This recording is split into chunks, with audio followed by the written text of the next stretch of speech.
ಅದಕ್ಕೆ ವಯಸ್ಸಾಗ್ತಾ ಆಗ್ತಾ ನಾವು ಮನೆಗೆ ಸ್ವಲ್ಪ ಮನಸ್ಸು ಕಡಿಮೆ ಮಾಡಿ ಮಾಧವನ ಕಡೆ ಹೆಚ್ಚು ಮನಸ್ಸು ಕೊಡಬೇಕು. ಮನೇಲಿ ಕೂತ್ರೆ ದೇವರ ಕಡೆ ಮನಸ್ಸೇ ಹೋಗಲ್ಲ.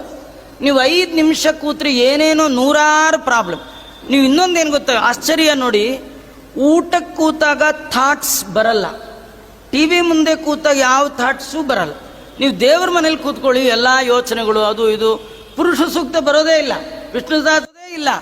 ಆಗಲೇ ಬಂದು ಯಾರೋ ಏನೋ ಮಾತಾಡಿಸ್ತಾರೆ, ಏನೋ ಸುದ್ದಿ ಹೇಳ್ತಾರೆ, ಏನೋ ಹೇಳ್ತಾರೆ, ಆಗಲೇ ಟೆನ್ಷನ್ನು, ಆಗಲೇ ಪೂಜೆಗೆ ಮನಸ್ಸೇ ಇಲ್ಲ, ಬೇಗ ಪೂಜೆ ಮಾಡಬೇಕು ಅನ್ನುವ ಭಾವನೆ, ಸ್ತೋತ್ರ ಎಲ್ಲ ನುಂಗುವ ಭಾವನೆ, ಹೀಗೆಲ್ಲ ಬರುತ್ತೆ ನಮ್ಗೆ.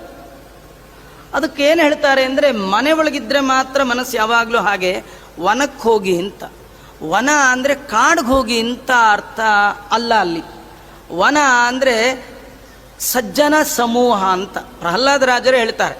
ಯಾವುದನ್ನು ವನ ಅಂತ ಕರಿಬೇಕು ಅಂದರೆ, ಎಲ್ಲಿ ಕೂತು ದೇವರ ಧ್ಯಾನಕ್ಕೆ ಕೂತಾಗ ವಿಷಯಕ್ಕೆ ಸಂಬಂಧಪಟ್ಟ ಯಾವ ಚಿಂತೆ ಬರೋಲ್ಲ, ನಿಮ್ಮ ಮನಸ್ಸು ನೆಮ್ಮದಿಯಿಂದ ಭಗವಂತನ ಕಡೆಗೆ ಹರಿತಾ ಇದೆ, ಅದೇ ವನ.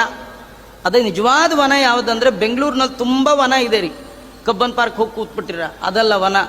ಬೃಂದಾವನ, ರಾಯರ ಸನ್ನಿಧಾನದಲ್ಲಿ ಹೋಗಿ ಕೂತ್ಕೊಳ್ಳಿ, ಮನೆ ಯೋಚನೆ ಬರೋದೇ ಇಲ್ಲ. 1 ಗಂಟೆ ಭಗವಂತನ ಕತೆ ಕೇಳ್ತಾ ಕೂತ್ಕೊಳ್ಳಿ, ಯಾವ ಯೋಚನೆ ಇಲ್ಲ.